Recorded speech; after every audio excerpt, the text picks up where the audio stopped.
ಮಾಡಿದೆ, ಇಲ್ಲಿ ಮಧ್ಯದಲ್ಲಿ ಇಲ್ಲಿ ಅಳಿಸ್ತೀನಿ. ಸೊನ್ನೆ ಬರೆಯೋದ್ರಿಂದ ಎಷ್ಟು ಲಾಭಗಳೆಂತ ನೋಡಿ. ಸೊನ್ನೆ ದುಂಡು ಬರೆಯೋದನ್ನ ಕಲಿಬೇಕು. ಇಲ್ಲಿ ಗಮನಿಸಿ, ಈ ಮೇಲ್ಗಡೆ ಅಳಿಸ್ತೀನಿ ನಾನು, ಇಲ್ಲೊಂದು ಸಣ್ಣ ಸೊನ್ನೆ ಕೊಟ್ಟೆ ನಾನು. ಏನಾಯ್ತಿದು? ಲ ಆಯ್ತು ಅಲ್ವಾ? ಲ ಆಯ್ತು.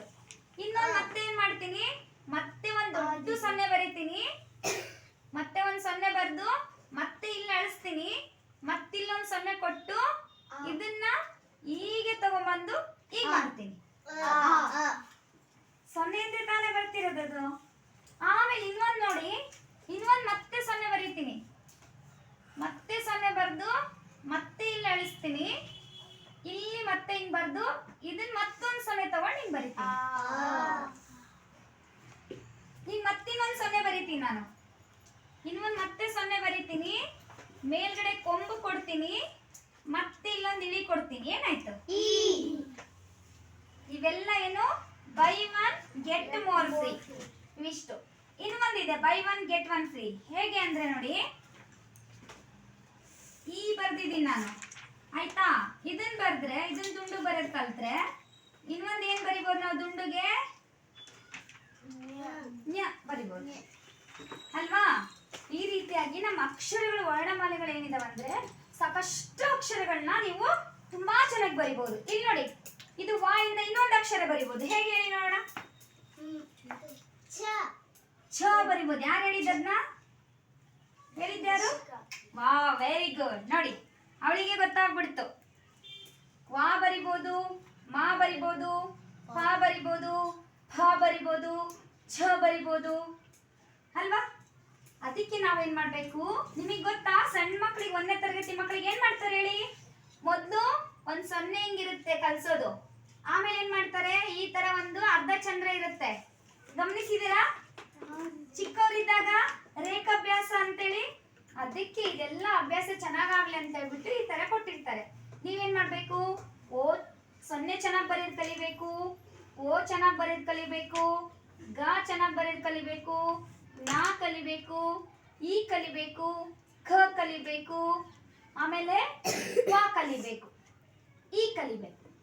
ಇವಿಷ್ಟು ಕಲ್ತು ಬಿಟ್ರೆ ಸಾಕಷ್ಟು ಅಕ್ಷರಗಳು ದುಂಡಗಾಗ್ಬಿಡ್ತಾವ ನಿಮಗೆ. ಹೌದ್ ತಾನೆ? ಈಗ ಒಂದು ಕೆಲಸ ಮಾಡಿ, ನೀವು ಅಭ್ಯಾಸ ಮಾಡಿ ಮನೇಲಿ, ಆಯ್ತಾ? ಇವೆಲ್ಲ ಹೇಳ್ಕೊಟ್ಟಿದ್ದೀನಲ್ಲ, ಇದು ಹಿಂಗೆ ಇರುತ್ತೆ. ಇದನ್ನ ನೋಡ್ಕೊಂಡು ಸ್ವಲ್ಪ ದಿನಾಲು ಅಭ್ಯಾಸ ಮಾಡ್ತಾ ಇರಿ. ಯಾವ ಅಕ್ಷರ ಈಗ ನೋಡಿ, ಈಗ ಅಕಸ್ಮಾತ್ ನೀವು ಬರಿತಾ ಇರ್ತೀರ ಕನ್ನಡ ಬರೆಯುವಾಗ ಅಲ್ಲಿ ರಾ ಬರಿಬೇಕಂದಾಗ ಏನ್ ಮಾಡ್ಬೇಕು? ನೀವಲ್ಲಿ ಮೊದ್ಲು ಏನ್ ಮಾಡ್ಬೇಕು? ರಾ ಬರಿಬೇಕಂದಾಗೆ ದುಂಡಾದ ಸೊನ್ನೆ ಸುತ್ತಬೇಕು ಮೊದ್ಲು, ಆಯ್ತಾ? ತಾ ಬರಿಬೇಕಂದಾಗ ಏನ್ ಮಾಡ್ಬೇಕು? ಸೊನ್ನೆ ಸುತ್ತಬೇಕು. ಸೊನ್ನೆ ಹೇಗಿರ್ಬೇಕು? ದುಂಡಾಗಿರ್ಬೇಕು, ಸರಿನಾ? ಇನ್ನು ಕ ಬರಿಬೇಕಂದ್ರೆ ಮೊದಲು ದುಂಡ ಸೊನ್ನೆ ಸುತ್ತಬೇಕು. ಆ ಬರಿಬೇಕಂದ್ರೆ ಕೂಡ ಸೊನ್ನೆ ಸುತ್ತಬೇಕು. ಯಾಕಂದ್ರೆ ನೀವು ಹೆಂಗಿದ್ರು ಹೈಸ್ಕೂಲ್ನವ್ರು ಬಿಡಿ ಪೆನ್ ಬಳಸ್ತೀರಿ. ಪ್ರೈಮರಿ ಸ್ಕೂಲ್ನವ್ರು ಏನ್ ಮಾಡ್ತೀರಿ? 1 to 5 ಪೆನ್ಸಿಲ್ ತಾನೇ ಬಳಸೋದು. ಅವಾಗ ಒಂದು ದೊಡ್ಡ ಸೊನ್ನೆ ಸುತ್ತಿ ಈ ತರ ಬರಿಬೇಕು. ಲಾ ಬರಿಬೇಕಂದಾಗ ಈ ಆ ಅಷ್ಟೇ, ಆನು ಕೂಡ ಅದೇ ತರ ಬರಿಬೇಕು. ನೀವು ಗಮನಿಸಿದ್ ಹಿಂಗೆ ಇಲ್ಲಿ ಚಾಟ್ ಬೇಕಿದ್ರೆ ನೀವು ದಿನ ಬರೆಯುವಾಗ ಏನ್ ಮಾಡಿ, ಒಂದೊಂದು ನೋಡ್ಕೊಂತ ಹೋಗಿ, ಸರಿನಾ? ಅವಾಗ ಏನಾಗುತ್ತೆ ನಿಮ್ಗೆ? ಅಕ್ಷರಗಳು ತುಂಬಾ ಚೆನ್ನಾಗ್ತವೆ. ಇನ್ನೊಂದು ವಿಚಾರ ಗೊತ್ತಾ ನಿಮ್ಗೆ? ನಮ್ಮ ಅಕ್ಷರಗಳು ತುಂಬಾ ಚೆನ್ನಾಗಿದ್ದಾವೆ ಅಂದ್ರೆ ನಾವು ತುಂಬಾ ಚೆನ್ನಾಗಿದ್ದೀವಿ ಅಂತ ಅರ್ಥ ಅಂತೆ. ದೇವ್ರು ನಮ್ಮನ್ನು ಸೃಷ್ಟಿ ಮಾಡಿದಾನಲ್ಲ ಭಗವಂತ, ನಾವು ತುಂಬಾ ಸುಂದರವಾಗಿದ್ದೀವಿ ಅಂತ ಅನ್ಕೋಬೇಕಂತ ನಾವು. ಹಂಗಿದ್ರೆ ಮಾತ್ರ ನಮ್ಮ ಅಕ್ಷರ ಚೆನ್ನಾಗಾಗ್ತವಂತ. ಹೌದು. ಅದಕ್ಕೆ ನೀವೇನ್ ಮಾಡ್ಬೇಕು? ನೀವು ಚೆನ್ನಾಗಿದ್ದೀರ ಅಂತ ಗೊತ್ತಾಗ್ಬೇಕಾ ಬೇಡವಾ? ಇನ್ಮೇಲಿಂದ ಇದನ್ನ ಟೆಕ್ನಿಕ್ಸ್ ನ ಯೂಸ್ ಮಾಡ್ತೀವಿ. ಎಲ್ಲೆಲ್ಲಿ ನಾ ಬರುತ್ತೋ, ಎಲ್ಲೆಲ್ಲಿ ಸಾ ಬರುತ್ತೋ ನೋಡ್ಕೊಳ್ಳಿ. ಇದನ್ನ ಫಾಲೋ ಮಾಡ್ಕೊಂಡು ಹೋಗಿ. ನಿಮ್ಗೆ buy one get more free ಇದೆ, buy one get one free ಇದೆ. Buy one get more, buy one